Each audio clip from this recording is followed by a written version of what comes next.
Welcome back. एक बार फिर से स्वागत करते हैं आप लोगों का। और अभी तक हम लोगों ने क्या है, चैप्टर नंबर फर्स्ट जो है 11th क्लास का सेट, उसको कंप्लीट कर लिया है। और हम चलते हैं सेकंड चैप्टर पे। तो सेकंड चैप्टर क्या है हमारा, इसमें पूछा गया रिलेशन एंड फंक्शन।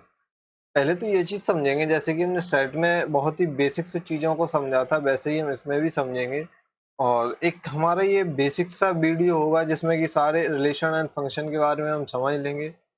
उसके बाद अगर किसी को कंटिन्यू पूरी ही क्लास रखनी है, एक एक क्वेश्चन समझना है, तब भी वो इसको फॉलो कर सकता है। ओके, तो पहले हम समझते हैं कि ये चीज होती क्या है। तो हम अपने चलते हैं फर्स्ट स्लाइड पे। और इसमें कि हमसे पूछा गया है कि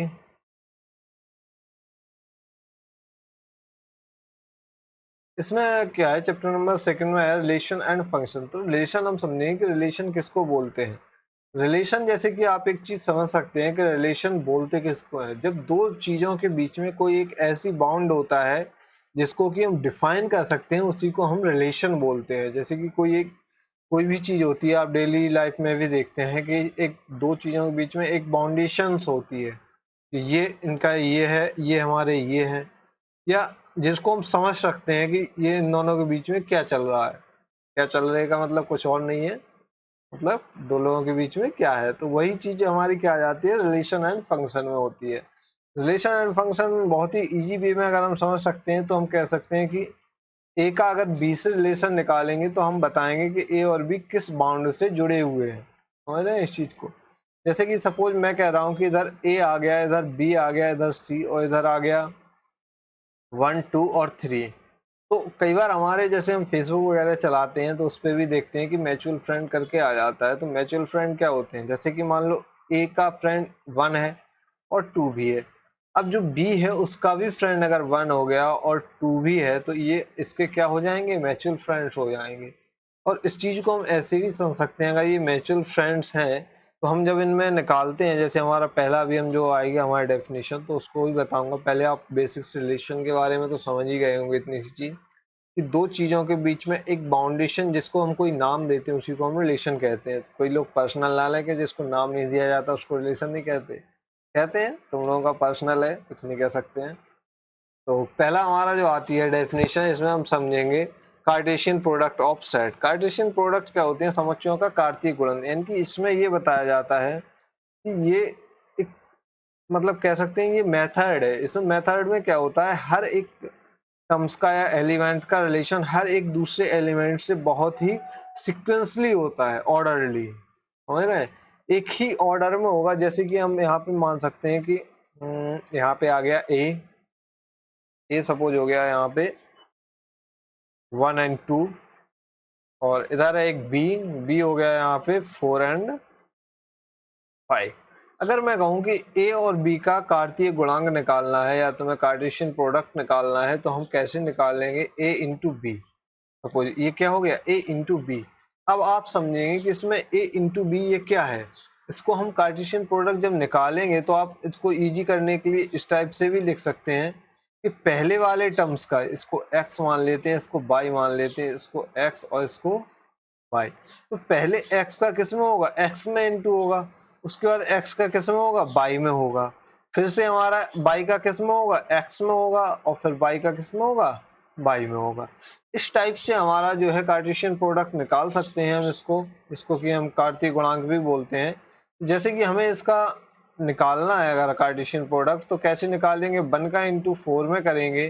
जैसे कि 1 का इंटू 4 में या तो हम इस टाइप से लिख सकते हैं इंटू करके, या फिर इनको डायरेक्ट भी आप लिख सकते हैं। आप चाहें तो डायरेक्ट लिख सकते हैं, जैसे 1 और 4, फिर आ जाएगा 1 और 5, इसको इस टाइप से लिखेंगे। फिर आ जाएगा 2 और 4, फिर क्या हो जाएगा 2 और 5। ये हो गए, ये हमारे क्या निकल आए हैं, इसके सेट समझ सकते हैं। अभी पिछली क्लास में हमने सेट को ही समझा था पिछले, तो इसमें हम समझ सकते हैं ये सेट्स हैं। क्या है, ये सेट हैं। अब आप कह सकते हैं ये कितने सेट हैं, तो 1 2 3 और 4। अगर ये चीज सेट कहना चाहें तो आप इसको सेट कह सकते हैं, और इसको आप सेट नहीं कहना चाहते हैं तो इसको एलिमेंट भी बोल सकते हैं। कार्टेशियन प्रोडक्ट का एलिमेंट कितने हैं, 1 2 3 और 4। इस टाइप से भी हम समझ सकते हैं। इनमें बहुत सारे क्वेश्चन जो हम इस पे सॉल्व करेंगे तो आप बहुत ही अच्छी तरीके से इसको समझ पाएंगे। तो आप लोग वैसे शेयर करते रहिए, मुझे पता है बहुत सारे लोग अभी वीडियो नहीं देख रहे हैं, लेकिन आपको बेस्ट विजुअलिटी के साथ बेस्ट ऑडियो में इसीलिए प्रोवाइड कर रहा हूँ ताकि क्या हो कि आपको बेहतर तरीके से चीज़ें समझ में आ सकें। समझ रहे हैं इस चीज़ को? इसीलिए आप लोग शेयर करते रहिए और सब्सक्राइब कर लीजिए। बहुत बेहतरीन तरीके से पूरा ही 11th का मैथ कंप्लीट करवाऊंगा मैं। और अभी इसीलिए मैं थोड़ा टाइम नहीं है, इसीलिए मैं क्या कर रहा हूँ कि और कोई वीडियो नहीं डाल रहा हूँ, 11th क्लास के ही वीडियो अपलोड कर रहा हूँ। जैसे ही अभी टाइम और निकलता है तो फिर हम क्या करेंगे क्लास 10th और क्लास 12th के। लेकिन आप लोग जो 11th में यहाँ पढ़ रहे हैं, आप जब नेक्स्ट क्लास में पहुंचेंगे तो आपको क्लास 12th के भी वीडियो मिल जाएंगे, क्योंकि जब तक क्लास 12th के वीडियो डल चुके हों। और पढ़ते रहिए बेहतरीन तरीके से। और इसमें जैसे कि हम चलते हैं, जैसे कि एक क्वेश्चन है, क्वेश्चन नंबर फर्स्ट है सपोज, इसको हम पहले क्वेश्चन से ही देख लेते हैं, क्योंकि बहुत सारे बच्चों को क्या होता है अगर हम उसको बेसिक से समझाते हैं तो उनको समझ में आता नहीं है चीजें। इसीलिए हम क्या कर रहे हैं कि क्वेश्चन से ही समझाते चले जाएंगे, एक एक चीज क्वेश्चन लेते हुए उसको समझाते हुए चले जाएंगे कि ये होता क्या होता है, कैसे हमें इसको फाइंड करना है। लेकिन उससे पहले हम छोटी सी चीज समझ लेते हैं। जैसे कि हमारा जो एनसीईआरटी है, तो एनसीईआरटी में क्या है, जैसे कि यहाँ पे एक एग्जाम्पल है, यहाँ पे 1 ए है यहाँ पे कोई, और यहाँ पे है एक बी। ए में सपोज यहाँ पे 1 2 और 3, यहाँ पे है 2 और 3। कितना है 1 2 और 3, यहाँ पे 2 और 3। अगर हमें निकालना है ए का बी से रिलेशन निकालना है, या हम कह सकते हैं ए और बी का कार्टेशियन प्रोडक्ट निकालना है। और प्रोडक्ट मीन्स क्या होता है, मल्टीप्लिकेशन। ये तो चीजें आप लोगों को पता ही होंगी ना, प्रोडक्ट मीन्स क्या होता है, मल्टीप्लिकेशन। तो हम अगर निकालेंगे कि ए का प्रोडक्ट अगर हमें बी से निकालना है, ए का प्रोडक्ट बी से निकालना है, तो हम क्या करेंगे, पहले फर्स्ट का इसमें इंटू करेंगे, फिर इस वाले में करेंगे। तो कितना आएगा 1 एंड 2, फिर कितना आएगा 1 एंड 3। उसके बाद 2 का इसमें करेंगे और 2 का इस वाले में, तो कितना आएगा 2 एंड 2, फिर क्या आएगा 2 एंड 3। उसके बाद 3 का ही सेम हम ऐसे ही 3 का भी करेंगे, तो आप देख रहे हैं कितना आएगा 3 एंड 2। उसके बाद आ जाएगा 3 एंड 3। तो ये चीज तो हो गई एक बेसिक सी कि हम इसको निकालते कैसे हैं। अब आपने एक चीज देखा होगा कि इसमें कितने एलिमेंट थे, ए में कितने एलिमेंट थे, ए में थे हमारे 3 एलिमेंट, और बी में कितने एलिमेंट थे, 2 एलिमेंट। अगर मैं पूछूं कि ए और बी जो है इन दोनों का अगर कार्टेशियन प्रोडक्ट निकालेंगे तो उसमें कितने टर्म्स होंगे, या कितने एलिमेंट होंगे, या कितने सेट्स होंगे, तो आप कितना निकालेंगे इन दोनों का। ए यहाँ पे ऐसे ए कर सकते हैं, या फिर हम क्या लिख सकते हैं, number of A into number of A into number of B. अगर नंबर ऑफ ए कितना है, यहाँ पे 3 है, और नंबर ऑफ बी कितना है 2 है, तो 3 और 2 कितना हो गया 6। ये देखो उल्टा चल रहा है नीचे से ऊपर, मैं आपको सिर्फ समझा रहा हूँ, तो आप इसको समझते रहिए, इसको और सारी चीज़ों पर ध्यान मत दीजिए, क्योंकि हमारे पास बोर्ड पे एक सीमित जगह होती है, फिक्स एरिया होता है। तो इसलिए क्या कीजिए कि आप उसको छोटी मोटी जो चीज़ें होती हैं उनको इग्नोर करके ही चलना चाहिए आप लोगों को। तो ये चीज़ समझ गए। अब अगर इसमें पूछ रहा हूँ कि इसमें किस टाइप से, जैसे हमारे क्वेश्चन है, इसमें फर्स्ट नंबर क्वेश्चन है, तो फर्स्ट नंबर क्वेश्चन में जैसे आप कहेंगे कि इसमें दिया हुआ है ये। अब यहाँ पे आप देख रहे हैं एक इक्वल दिया है बीच में, और जब इस टाइप के प्रोडक्ट इक्वल में आते हैं तो हम क्या करते हैं, इनको ऐसे समझेंगे कि ये जो x है इसको x मान लेते हैं, इसको y मान लेते हैं, इस वाले में इसको a मान लेंगे और इसमें b मान लेंगे। अगर ये x है और ये y है, और ये a है और ये b है, तो इन दोनों का अगर मुझे x और y फाइंड करना है, क्या करना है, x और y। यहाँ पे भी है तो हम इसको x y न मान के यहाँ पे मान लेते हैं इसको एफ और जी मान ले। सपोज हमें एफ और जी है और इधर ए और बी है, तो एफ का रिलेशन डायरेक्ट किससे होगा, ए से, और जी का रिलेशन किससे होगा, बी से। क्योंकि ये देखो यहाँ पे कॉमा लगा हुआ है, यानी कि ये अलग चीज है एक। यहाँ पे इसको मैं हाईलाइट करके बता देता हूँ आपको, ये जो देखिए ये चीज अलग है। यहाँ पे एक ये टर्म्स है, इसका किससे होगा रिलेशन, इस वाले फर्स्ट वाले टर्म से, और सेकंड वाला जो है वो किसका होगा, सेकंड वाले से। ये चीजें आपने क्लास 10th में भी पढ़ी होंगी कि जब दो चीजें इक्वल में दे दी जाती हैं, उनमें कॉमा से डिवाइड है, तो हम ये समझ के चलते हैं कि फर्स्ट वाले का फर्स्ट से होगा और सेकंड वाले का सेकंड। ये बेसिक सी ऑब्जर्वेशन होती है हमारी। ओके, तो इसको हम समझ के चलते हैं। तो हमें यहाँ पे जैसे फाइंड करना है, हमें यहाँ पे x फाइंड करना है, क्या करना है x। तो x फाइंड करने के लिए हम क्या करेंगे, फर्स्ट वाले टर्म के इक्वल फर्स्ट वाला टर्म रख देंगे, जैसे कि x upon 3 plus 1 equal 5/3, x upon 3 plus 1 upon 5/3 ये निकल। अब आप देखेंगे इसमें 1 को इस साइड कर देंगे तो कितना आएगा, x/3 5/3 माइनस 1, और ये -1 कितना हो जाएगा 3, इसमें एलसीएम ले लेंगे और इसमें 5 में से 3 जाएगा, कितना बचेगा 2, यानी कि कितना आया x अपॉन 3 इक्वल 2/3, 3 से ये 3 कैंसिल हो जाएगा, तो यहाँ पे x इक्वल कितना आ गया 2 आ गया। आप इस चीज को समझे, x इक्वल कितना आ गया है 2 आ गया है। अगर ये x इक्वल इतना 2 आ गया है तो इसको आप नोट करेंगे वीडियो को पॉज करके, उसके बाद हम बाई फाइंड, सेम ऐसा ही हमें क्या करना है, सेम ऐसे ही हम इसमें बाई फाइंड करेंगे। तो बाई में क्या है, बाई भी हमारा क्या दिया हुआ है, बाई -2/3, और इससे अगर मैंने ये वाला सेकंड वाला इसमें बाई एक्सेस लिया है, सपोज कर मान के चलते हैं बाई एक्सेस है, तो इसमें भी बाई लेंगे तो कितना आया 1/3, इसको इस साइड भेजेंगे तो बाई बराबर आ जाएगा 1/3 प्लस 2/3, इसमें फिर से वही करेंगे, 3 एलसीएम ले लेंगे तो कितना आएगा 1 + 3, ओके कितना आया 1 + 3, और ये कितना होता है 1 + 3 कितना हो गया, ये हो गया हमारा 4/3, यानी कि बाई कितना आया है 4/3। ये चीज यहाँ तक समझ में आई, इसको नोट करेंगे वीडियो को पॉज कर। यहाँ पे एक छोटी सी मिस्टेक हो गई है, इसको हम देखो, यहाँ पे क्या है, ये जब यहाँ पे कोई सामने नहीं होता है तो ये माइनर सी मिस्टेक्स होती रहती हैं। ये जो यहाँ पे है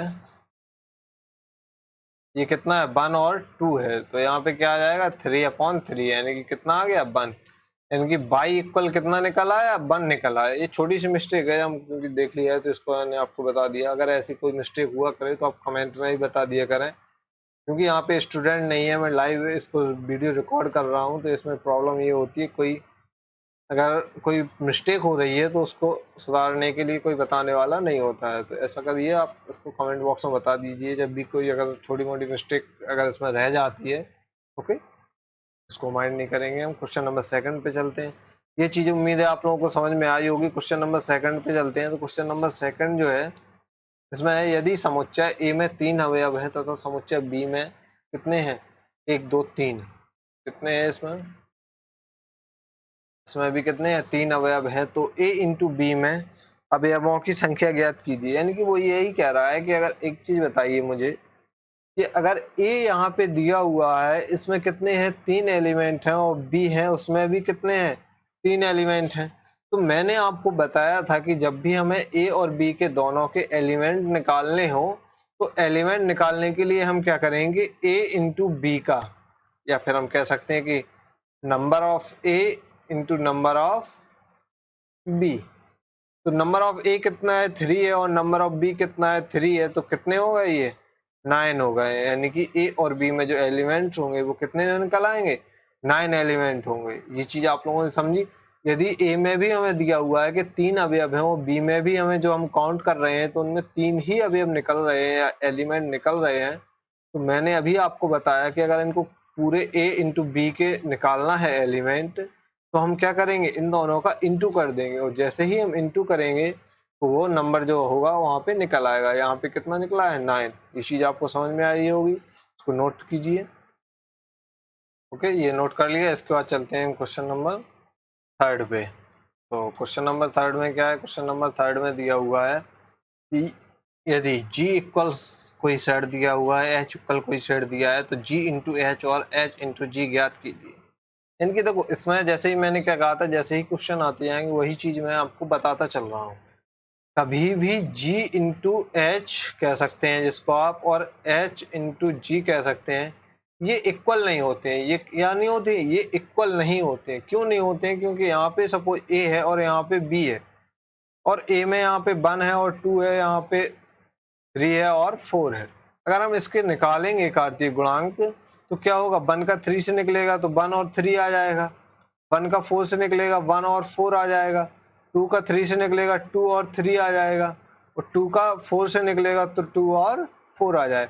लेकिन आप इसमें एक चीज देख सकते हैं कि यहाँ पे क्या है, जैसे हमारा इसको हम ए मानते हैं, फर्स्ट वाले को फर्स्ट से कंपेयर करते हैं और सेकंड वाले को सेकंड से। तो आप मुझे बताइए, अगर a इंटू बी, सपोज ये a इंटू बी है, अगर इसको हम b इन यहाँ पे लिख देते हैं b इंटू ए कर देंगे, आप मुझे एक चीज बताइए, क्या ये उल्टा नहीं हो जाएगा? अगर ये 1 और 3 है यहाँ पे, तो ये 3 और 1 होना चाहिए, लेकिन जबकि नहीं हो रहा, इसीलिए क्या होते हैं, उल्टे नहीं हो सकते, यानी कि रिवर्स में इनकी काउंटर नहीं किया जा सकता। ये चीज आप लोगों ने समझी? इस चीज को समझ में आ रहा है? आप लोग वीडियो शेयर करते रहिए अपने दोस्तों के साथ, और आप लोग पढ़ते रहिए अच्छे से। जो भी चीज़ें नहीं आ रही हैं, अभी बहुत कम लोग वीडियो देख रहे हैं, लेकिन जैसे जैसे ये आगे बढ़ेगा तो आप लोग कोशिश करेंगे तो अच्छे से इस चैनल को भी हम आगे ले जा सकते हैं, और जिससे कि मुझे भी थोड़ा मोटिवेशन मिलता है कि चलो बच्चे पढ़ रहे हैं, जिससे कि और अच्छे तरीके से मेहनत करके वीडियो बनाने में अच्छा लगता है। उम्मीद है आप लोग इसको जो शेयर करेंगे। तो इसमें पूछा है उसने कि, चलते हैं क्वेश्चन पे, जी इक्वल क्या है, 7 और 8 दिया हुआ है। यहाँ पे h है, h इक्वल क्या है, 5, 4 एंड 2। अब उसने पूछा है कि g इंटू एच, क्योंकि g इंटू एच अभी मैंने क्या बताया था आपको, इसका आप फर्स्ट वाले से करेंगे। अगर ऐसे नहीं आ रहा है समझ में इसको लिखना, तो फिर आप ऐसे करिए कि यहाँ पे g लिख लीजिए, यहाँ पे h लिख लीजिए। यहाँ पे हम g वाले लिख लेंगे, कितना है, 7 और 8 है। यहाँ पे हम h वाले लिखेंगे 5, 4 और 2। अब फर्स्ट वाले का किससे करेंगे, 7 क्या होगा, 5 हो जाएगा, फिर क्या होगा, 7 और 4 हो जाएगा, फिर क्या होगा, 7 और 2 हो जाएगा। इसके बाद क्या होगा, 8 और 5 हो जाएगा, 8 और 4 हो जाएगा, उसके बाद हो जाएगा 8 और 2 हो जाएगा। ये चीज आपको समझ में आई यहाँ तक? इस टाइप से इसको हम लिखेंगे। इसके बाद हम चलते हैं कि इसके बाद लिखेंगे हम इसको H और G लिखना है। अगर हम H और G लिखेंगे तो इनको जस्ट रिवर्स कर लेंगे। रिवर्स करने का मतलब है, ये चीजें क्यों है, ये चीज आप आगे चलेंगे जब आपको समझ में आ जाएगा। इसको H लिख लेंगे, इसको G लिख लेंगे। तो H में क्या है, 5, 4 और 2 है, और यहाँ पे क्या है, 7 और 8 है। अब 5 से करेंगे, अब तो 5 से करेंगे कितना आएगा, 5 और 7 आ जाएगा, उसके बाद 5 और 8 आ जाएगा, उसके बाद 4 और 7 आ जाएगा, क्योंकि आप 4 से मल्टीप्लाई करेंगे इन दोनों का, पहले इसका किया, अब इसका करेंगे, 4 और 7 आ जाएगा, उसके बाद 4 और 8 आ जाएगा, उसके बाद 2 और 7 आ जाएगा, उसके बाद 2 और 8 आ जाएगा, इस टाइप से। लेकिन आपने एक चीज देखी होगी, इन दोनों में ही आपने एक चीज नोटिस की होगी कि इन दोनों में ही जब हम इनके नंबर्स निकालते हैं तो कितने निकले। इस वाले में भी कितने निकले हैं, यहाँ पे मैं हाईलाइट समझा देता हूँ, 1, 2, 3, 4, 5, 6, इसमें भी 6 है, और 1, 2, 3, 4, 5, 6। यानी कि आपको एक चीज समझ में आई होगी कि अगर हम उसको उल्टा करते हैं तो वो एक टर्म्स अलग बन जाते हैं, लेकिन उनका नंबर चेंज नहीं होता है। नंबर जितने अगर इसमें भी 8 हैं तो इसमें भी 8 ही निकले हैं आपके। तो ये चीज आपको बहुत आगे काम आने वाली है कि अगर मैं इसमें से सपोज एक टर्म मिस कर दे रहा हूं तो आप समझ सकते हैं कि इसमें फर्स्ट वाला ये होगा, सेकंड वाला। जैसे कि अभी हम आगे क्वेश्चन चलते हैं, क्वेश्चन के साथ साथ ही समझते चले जाएंगे, जो कि बच्चों को भी बहुत अच्छा लगता है क्वेश्चन के साथ ही उसके कॉन्सेप्ट को समझ लेना। क्योंकि मैं चाहता था पहला स्टार्टिंग में ही पूरे कॉन्सेप्ट समझा दूं, लेकिन प्रॉब्लम ये होती है कि बच्चों को उसमें दिक्कत आती है। वो कहते हैं कि भूल जाते हैं, वो जानते तो आप लोग कितना समस्या है लोगों को, क्योंकि ये वीडियो है इसीलिए इसमें बहुत सारी चीजें हमें ध्यान भी रखनी पड़ती हैं। तो क्वेश्चन नंबर जो 4 है, तो क्वेश्चन नंबर 4 में क्या दिया हुआ है कि, ओके, क्वेश्चन नंबर 3 कंप्लीट हो गया। क्वेश्चन नंबर 4, क्वेश्चन नंबर 4 है जो इसमें दिया हुआ है कि बतलाइए कि निम्नलिखित कथनों में प्रत्येक सत्य है अथवा असत्य है। यदि कथन असत्य है तो दिए गए कथन को सही बनाकर लिखिए। ओके, इसको सही बनाकर लिखना है, यानी कि इसमें लिखा है state whether each of the following statement are true or false. If the statement is false, rewrite the given statement correctly. यानी कि आपको इसको क्या लिखना है, सही लिखना है, यानी कि सही करके इसको लिखना है। तो आप ये देखेंगे कि इसमें क्या दिया हुआ है। फर्स्ट वाले में हम देखेंगे, फर्स्ट वाले में हमें है इफ p इक्वल m और n है एंड q इक्वल n और m है, देन क्या है इसमें, इसमें कहा है उसने p इंटू क्यू इक्वल क्या है m n और n और m। इनकी उसने ये दिया है कि अगर हम इसका प्रोडक्ट निकालेंगे p और q का तो क्या ये आ रहा है। तो फिर आप एक चीज देखेंगे कि अगर p इक्वल ये है, पहली चीज तो इसमें ये है कि p में कितने हैं 2 हैं, इसमें कितने हैं 2 और q में कितने हैं 2 हैं। तो 2 और 2 अगर ऐड इनटू करेंगे, इनका प्रोडक्ट हम जब निकालेंगे तो कितना निकलना चाहिए, 2 और 2 कितना निकलना चाहिए, 4 निकलना चाहिए। जबकि इसमें कितने दिए हुए हैं, ओनली 2 है, 1 और 2। तो पहली चीज तो ये हो गई यहीं से सिद्ध कि ये फॉल्स है। अगर हमसे सिर्फ इतना पूछा जाता क्या ये फॉल्स है, तो आप यहीं पे बता सकते थे कि ये फॉल्स है। लेकिन हमसे उसने कहा है कि इसको सही करके भी तो लिखिए, समझ रहे हैं। उसने ये भी कह दिया है कि इसको सही करके लिखो ना, क्योंकि गलतियां निकालना आसान होता है और गलतियों को सुधारना मुश्किल होता है। तो उसने कहा है कि आप अगर आपको ये चीज गलत लग रही है तो इसको सही करके लिखिए, समझ रहे हैं इस चीज। तो हम सही करके इसको लिखेंगे। पी हमें क्या दिया हुआ है, पी हमें ये दिया हुआ है और क्यू ये दिया है, हमें प्रोडक्ट पूछा है। तो यहाँ पे आप देखेंगे कि पी और क्यू क्या होगा, इसमें हम फिर यहीं पे लिख लेंगे, एक जगह पी लिख लेंगे, एक जगह क्यू लिख लेंगे। तो यहाँ पे होगा एम और एन, एम और सॉरी एन और एन। उसने ऐसा क्यों कहा था वो भी मैं अभी आपको बताऊंगा कि उसने ऐसा क्यों आपको घुमाने की कोशिश की थी, वो भी मैं आपको अभी बताऊंगा इसमें। ओके, देखो इसमें जब हम इसका m का इंटू एन में करेंगे, m का इंटू एन में तो क्या आएगा, m और n आ जाएगा। उसके बाद m का इंटू m में करेंगे तो क्या आएगा, m और m आ जाएगा, m और m आ जाएगा। उसके बाद n का इंटू m में n में करेंगे तो कितना आएगा, n और n आ जाएगा। इसके बाद n का m में करेंगे तो कितना आ जाएगा, n और m आ जाएगा। उसने क्या किया कि वो ये कर रहा था कि इसमें इन दोनों को उसने कहा ये देखो इसमें भी एम एन और इसमें भी एन एम है, क्यों ना हम इन दोनों को हटा दें। उसने यही किया, एम और एन कर दिया उसने। अच्छा, इन दोनों को ही लिख दिया, इनको हटा दिया। उसने क्या किया, इन दोनों को हटा दिया। अगर वो इन दोनों को हटा देगा, अगर वो इन दोनों को हटा देगा, ये जस्ट अ सेकंड,